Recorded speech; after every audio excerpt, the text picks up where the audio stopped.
Hi, and welcome. You're listening to the X22 Report. My name is Dave, and this is episode 799A, and today's date is October 23rd, 2015, and the title of this episode is U.S. Government Suppressing Oil Prices to Keep the Economy from Collapsing. Now, before I get started, I just want to make an announcement. Tomorrow, Saturday, I'll be uploading an interview with Joseph Meyer. If you are on the X22Report.com email alert system, you'll get an email. If you signed up to the X22 Report Spotlight YouTube channel, YouTube should send you an email. If not, you can come right over to YouTube. Just type in X22 Report Spotlight. It will bring you right to that video. Or you can come over to the X22Report.com site, scroll down a little bit, look over to your right. You'll see the video right there. Let's get right into the economic collapse financial news. Now, here in the United States, we see there are companies that are continually laying off people. And as we go throughout this year, we see layoffs continuing. And as we approach 2016, we're going to see this ramp up. And we know this because we're already getting word that retail sales aren't going to be strong this holiday season. We see the market is being pumped up by the plunge protection team, the high frequency traders. They're trying to keep it as high as they possibly can because this is the last tool they have to show everyone that the economy is fine. Even though it's falling apart behind the scenes, this is what's standing out in front, letting everyone know that everything is fine. But we know it's not.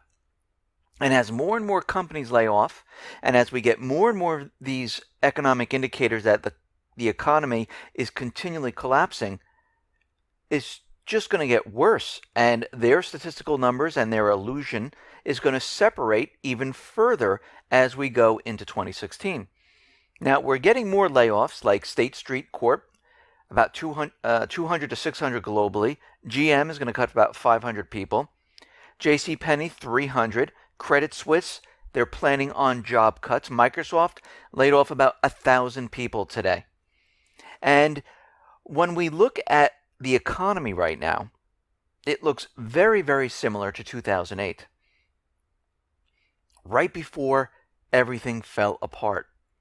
Now, we have to remember the U.S. government central bankers, they learned a lot from that crash. They learned how to manipulate, how to massage the numbers, how to trick everyone into thinking that everything is okay. They have the ability to create money by pushing a button and feeding it into the market to keep it propped up. They created the plunge protection team to make sure the market is pretty much stable on a day-to-day basis. And we see manufacturing, retail, housing, unemployment telling a completely different story. Right now, the Baltic Dry Index, which is the raw material the factories use, it's staying steady at 774 points. Now, usually this is the time of year where this number increases because it's the raw material the factories use to produce goods and other products, and they ship it all over the world. And what we're seeing right now is, since no one is purchasing, manufacturing companies aren't producing. And since they're not producing, they don't need the raw material. So right now, this number is around 774. Normally around this time of year, it's around 1,500. So we're seeing a considerable drop, and it's staying down low. And what's very interesting about this is that we already know the housing market is crumbling and falling apart. We know they're doing the same exact tricks as they did in 2008 with the mortgages. No money down. Anyone that has a heartbeat can come in and buy a loan. You can get an adjustable rate mortgage. It doesn't matter. And we're seeing the auto loan market. It's beginning to look a lot like the housing market during the financial crisis. Banks right now can offload credit risks by packaging loans and selling ABS to investors, thus freeing up their balance sheets to make still more loans. The race to get in on the action causes banks to compete for an even smaller pool of eligible borrowers. ZIRP adds fuel to the fire by, one, enticing households to take on more debt, creating demand for the ABS as investors hunt for yield in a low-rate environment. the pool of credit-worthy borrowers is, of course, limited. And so, at a certain point, the only way to generate more debt is to lower your underwriting standards. So this is what we are seeing right now. The total auto debt has now soared above the 1 trillion mark. And it's right alongside the student loan debt. And when you look at this, and I have the graph on the X22Report.com, those people on YouTube can see it. What you're seeing is, as of 2008, the auto loan debt skyrocketed. Just like the national debt, just like the student loan debt. It's all following the same path. And this is what a bubble looks like when it shoots straight up. Because what they're doing is they're just getting anyone in that they possibly can to keep this bubble inflated. Now, Comptroller of the Currency, Thomas Curry, raised a rare red flag. And he said in a speech that some activity in auto loans reminds him of what happened in the mortgage-backed securities in the run-up of the crisis. Now, during the first half of 2015, lenders gave out $56.4 billion in subprime auto loans, up 13% from the same period of last year, and up 181% from the first half of 2009. So you can see what's happening right here. And all this information is coming from Equifax. Subprime car loans, they account for 20% of the car loan dollars right now, given out from January through June. This is the highest share for the period since 2008. We're seeing the same exact thing happen. And they're just using what they did back in 2007, 2008, and prior to that, right up to the crash, to build this bubble up, to create an economy that it looks like we're in a recovery. Now, back in 2005, 2006, people were out there saying, listen, this is a bubble. This thing's going to come down hard. And it did in 2008. Now, of course, we had all those other people saying, this is ridiculous. You don't know what you're talking about. Look, housing prices are just going to continually go up. Actually, the Fed even said, when have you ever seen housing prices go down? Houses always sell. Well, that wasn't the case. And we're seeing the same thing happen right now. Just because the market, the stock market, fluctuates, it goes up, it goes down, that's meaningless, because one day, just like in 2008, remember the market was continually going up, going up, going up. We had some fluctuations in August. Everyone said, oh, don't worry, the market's going back up again, everything's okay. And then all of a sudden, one day, snap of a finger, everything came crashing down. This is what we're going to see. And a couple days ago in a report, I was talking about oil and why they were suppressing it so hard. And I started to realize that it's not just to put a lot of pressure on Russia, but I was looking at a lot of companies here in the United States. And companies like UPS, FedEx, the airlines, food manufacturers, you name it, anyone that uses fuel, this helps them. And we're starting to get proof that, yeah, this is really helping the companies, because if they didn't suppress the oil prices and force Saudi Arabia to do what they're doing, this economy would have collapsed already. Now, there was an article out there, and they're talking about American Airlines' third quarter profits, how they soared. Why did they soar? It wasn't because they were doing better. It wasn't because they were making more sales. It was because of cheaper jet fuel. So think about this for a second. The world's biggest airline reported on Friday that its net income jumped 80% in the third quarter to $1.69 billion despite low revenue. Earnings got a big lift as fuel costs plunged 45% 3%, saving the company $1.46 billion. Now, when people say, "Oh, why are the oil prices coming down?" "Oh, it's great. Look, I'm getting, I don't have to put that much money into the car right now because with less money, I'm getting more gas."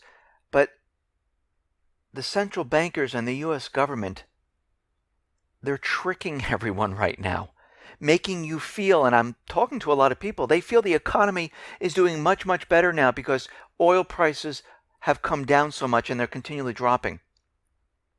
This is a trick to make you think everything is fine. Every time you see something happen, they do this for a specific reason or many specific reasons. Now, we came out and we said that, yes, this is happening to put a lot of pressure on Russia, but I think the main agenda here was to keep corporations operational, to keep this economy continually moving forward. Because without this, and if fuel was at $3.50, $4, guess what? We would have seen a collapse and mass layoffs. You have to remember, the central bankers, they will do whatever they possibly can to keep this system going until the very, very end because they want to bring it down themselves. If they let this crash, it will all be blamed on them. And when we start looking at companies and why they're making profits and what they're actually doing, we're seeing sales revenue, it's falling apart, down 50%. But because of this cheaper fuel, companies are able to survive. Now, of course, they're still doing layoffs because they need to cut their expenses. But without all of this, the whole thing would collapse. Now, the IMF is saying if Saudi Arabia keeps this up, they're going to go bankrupt by 2020. Now, of course, they have their marching orders from the United States government central bankers to say, no. You keep pumping that oil. Even though the world doesn't need it, you need to do this. We need to bring the prices down or this system comes crashing down. And this is what they're doing right now.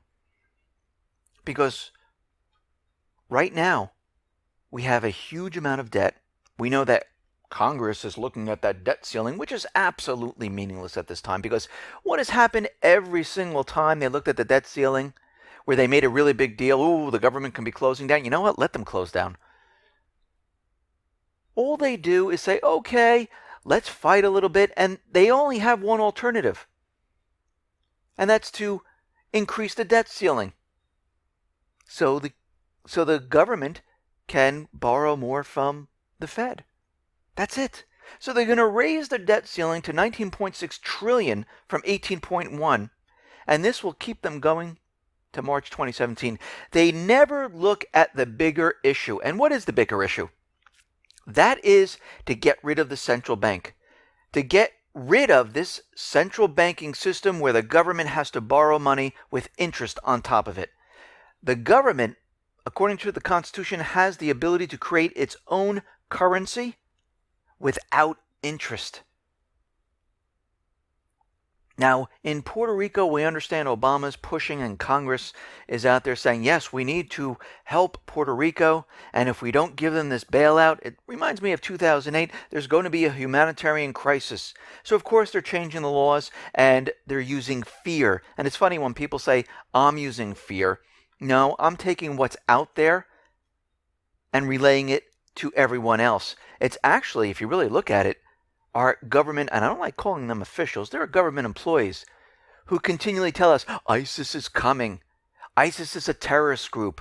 They're coming to get us. They're pushing fear. Oh my God, China just cyber attacked it and they could be cyber attacking. They're the ones who are continually pushing fear every single day. They did it back in 2008. Pushing fear for Congress to do something. Bankers pushing fear. Now, the IMF is looking at the yuan once again, and Citi announced that it expects the upcoming IMF review, scheduled for early November, will probably lead to Chinese inclusion in the SDR basket in late 2016. Now, we know it's just a matter of time. We know the Treasury of the United States was putting a lot of pressure on the IMF saying, which they kind of control, do not allow China's yuan into the basket of SDRs. And I don't think China cares that much at this point because they're going on and doing their business. They're making bilateral trade agreements. They're setting up hubs. They're issuing their bonds. But all this is going to lead into that China, yes, has a currency that is at reserve status. And it appears now virtually assured that the IMF will include the yuan in the SDR basket. Executive Director at the IMF for 11 countries, including Brazil, said prospects for approval seem to be favorable at this time. And we knew this was coming.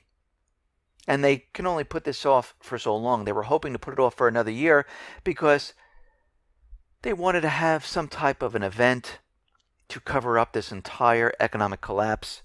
And they're still working on that right now. Remember, they are keeping this thing alive long enough to blame it on another group or country. This is their plan. And this is why everyone needs to take precautions. Everyone needs to be ready. Everyone needs to prepare. And you need to make sure that you are ready for this. Don't let what's happening right now make you feel like, oh, I guess it's called off. No, the economy right now is collapsing. Every time we look at more economic indicators, it's getting worse and worse. I mean, if things were getting better, you would see the strip malls adding stores. Malls would be full. They wouldn't say retail sales for this holiday season were going to be worse than they originally thought. Even online sales. And when we hit that Black Friday and Cyber Monday, it's not going to be good. You're not seeing IBM come out there saying we're going to be hiring 20,000 people because we're expanding, sales are so great. Caterpillar's not out there saying we're going to, expand our factory operations and hire another 25,000 people. No, you hear the opposite. This is how you know the economy's contracting. This is how you know it's getting worse. Just from companies telling you that they saved billions of dollars from the lower oil prices, this tells you something. This tells you this whole thing's being kept together by tape, glue, and spit. But it's all coming down. It's just a matter of time. Listen, everyone, thanks a lot for listening. Be well, be safe, and especially be prepared. Thanks a lot.